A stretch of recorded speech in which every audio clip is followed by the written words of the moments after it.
Hello दोस्तों, स्वागत है आप सभी का द एससीपी स्टडी में। उम्मीद है आप सबकी प्रिपरेशन अच्छी चल रही होगी। हमने प्रजामंडल आंदोलन शुरू किए थे, जिसमें हमने पढ़ा था प्रजामंडल का अर्थ।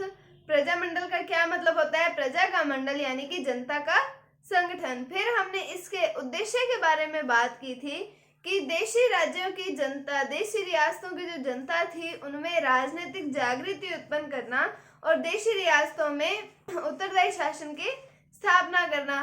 फिर हमने 1918 में बात की थी, भारतीय राष्ट्रीय कांग्रेस का अधिवेशन हुआ था दिल्ली में। वहां पर चांदनी चौक में है मारवाड़ी पुस्तकालय।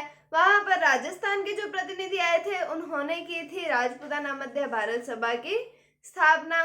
फिर हमने उसके अधिवेशनों के बारे में जानकारी ली थी कि 1918 में पहला अधिवेशन, फिर 1919 में दूसरा अधिवेशन हुआ, मार्च 1920 के अंदर तीसरा अधिवेशन हुआ और चौथा अधिवेशन हुआ दिसंबर 1920 के अंदर।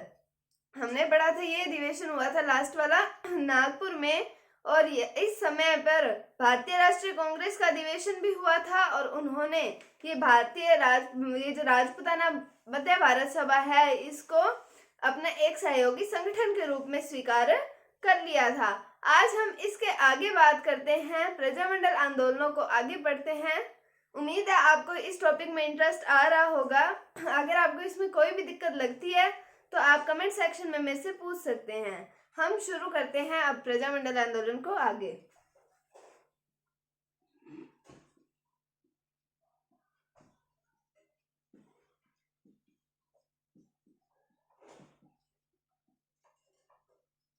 तो हमने यहाँ पर एक सभा की तो स्थापना कर दी थी। अब हम दूसरे संगठन के बारे में बात करते हैं। तो बात आती है 1927 ईस्वी की। 1927 ईस्वी में स्थापना होती है अखिल भारतीय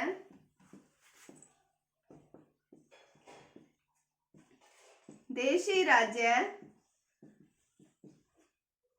लोक परिषद की। अब फिर इसके उद्देश्य के बारे में बात करेंगे। तो इसका उद्देश्य भी यही था कि जनता में राजनीतिक जागृति को उत्पन्न करना। तो इसके उद्देश्य की बात करते हैं।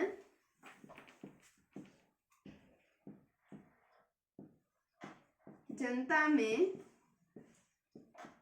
राजनीतिक जागृति उत्पन्न करना।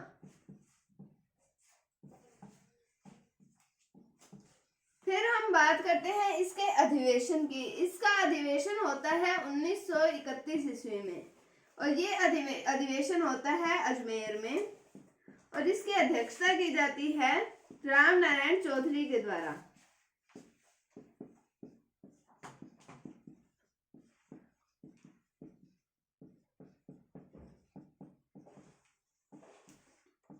तो जो अखिल भारतीय देशी राज्य लोक परिषद का अधिवेशन होता है 1931 ईस्वी में, कहाँ पर होता है? अजमेर में। और इसकी अध्यक्षता किसके द्वारा की जाती है? ये की जाती है राम नारायण चौधरी के द्वारा।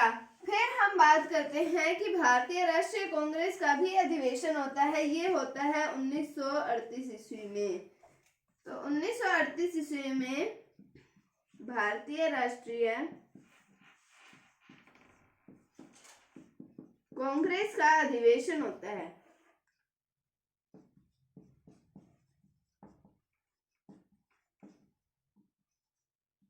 और ये इस अधिवेशन को कहा जाता है हरिपुरा अधिवेशन।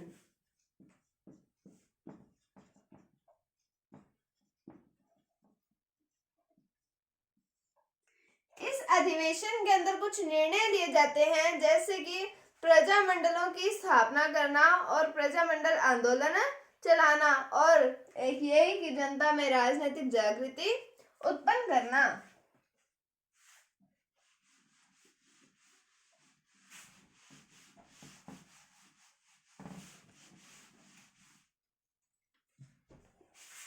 इसमें कुछ निर्णय लिए जाते हैं कि देशी राज्यों व रियासतों में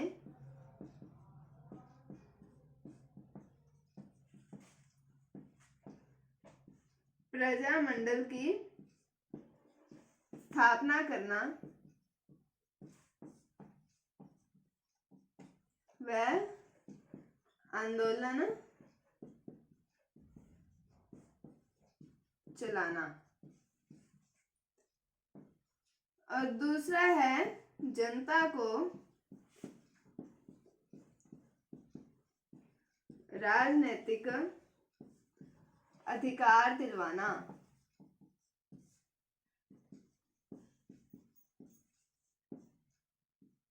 पहले हमने पढ़ा अखिल भारतीय देशी राज्य लोक परिषद के बारे में। उसका भी उद्देश्य यही था कि जनता को राजनीतिक अधिकार दिलवाना, उनमें राजनीतिक जागृति उत्पन्न करना। फिर 1938 में हुआ भारतीय राष्ट्रीय कांग्रेस का अधिवेशन। इस अधिवेशन को कहा जाता है हरिपुरा अधिवेशन। तो हरिपुरा अधिवेशन में ये निर्णय लिए गए कि देशी राज्यों और रियासतों में प्रजामंडलों की स्थापना की जाएगी और प्रजामंडल आंदोलन चलाए जाएंगे और जनता में राजनीतिक जागृति उत्पन्न की जाएगी और उनको राजनीतिक अधिकार दिलवाए जाएंगे।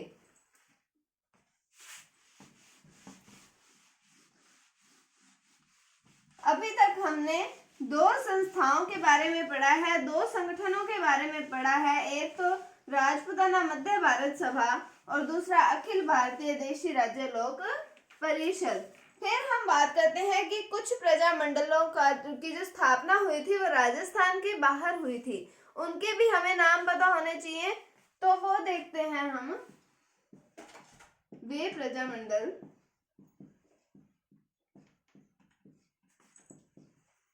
जिनकी स्थापना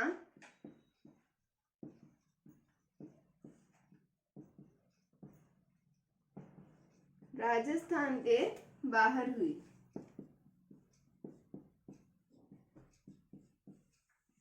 तो पहला हम बात करते हैं जैसलमेर प्रजामंडल।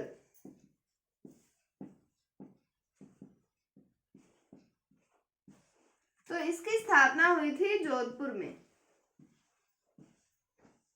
फिर हम बात करें बीकानेर प्रजामंडल।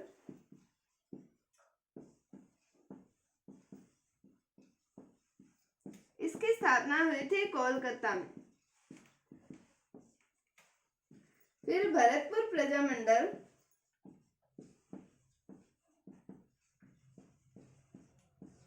इसकी स्थापना हुई थी रेवाड़ी में। और चौथा आता है सिरोही प्रजामंडल। इसकी स्थापना हुई थी बंबई प्रांत में। तो वे प्रजामंडल जिनकी स्थापना राजस्थान के बाहर हुई थी। तो हमसे इस तरीके से भी क्वेश्चन पूछा जा सकता है कि इनमें से कौन सा प्रजामंडल है जिसकी स्थापना राजस्थान के बाहर हुई थी। ऑप्शन दे देंगे कि 3 की जिनकी राजस्थान में हुई थी और चौथा दे देंगे जिसकी राजस्थान के बाहर हुई थी। तो उनमें नाम आते हैं जैसलमेर प्रजामंडल जोधपुर में स्थापना हुई थी, बीकानेर प्रजामंडल कोलकाता में स्थापना हुई थी और भरतपुर प्रजामंडल रेवाड़ी में स्थापना हुई और बीकानेर सिरोही प्रजामंडल जिसकी बंबई प्रांत में स्थापना हुई थी। ये वे प्रजामंडल थे जिनकी स्थापना राजस्थान के बाहर हुई थी। तो ये तो था प्रजामंडल के बारे में ऊपर से जानकारी थी कि प्रजामंडल क्या होते हैं, कैसे शुरुआत हुई प्रजामंडलों की, प्रजामंडल आंदोलन क्यों शुरू हुए, कैसे शुरू हुए। अब हम बात करेंगे राजस्थान के सबसे पहले प्रजामंडल जिनका नाम आता है जयपुर प्रजामंडल की।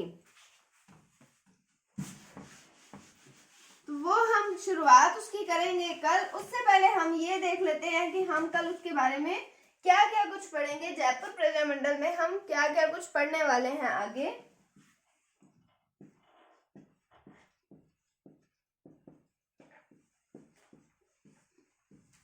जयपुर प्रजामंडल में हम सबसे पहले पढ़ने वाले हैं अर्जुन लाल सेठी के बारे में।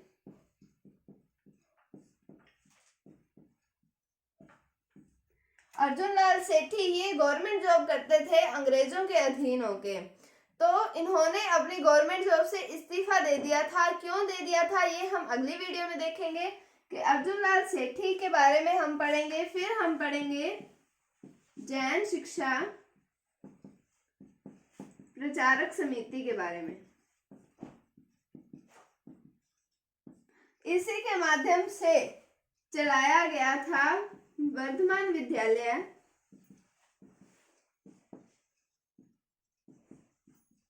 और वर्धमान छात्रावास।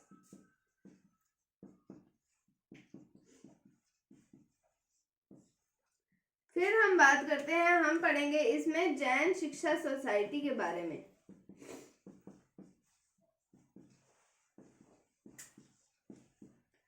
तो जयपुर प्रजामंडल को हम कल शुरू करेंगे, इसको हम अच्छे से पढ़ेंगे। बहुत ही इंटरेस्टिंग टॉपिक है प्रजामंडल आंदोलन। उम्मीद है आपको ये टॉपिक समझ आ रहा होगा। अगर आपको इसमें कोई डाउट है तो आप कमेंट सेक्शन में पूछ सकते हैं।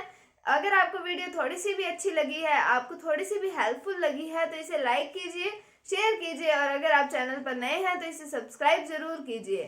Thank you, thanks for watching, bye bye.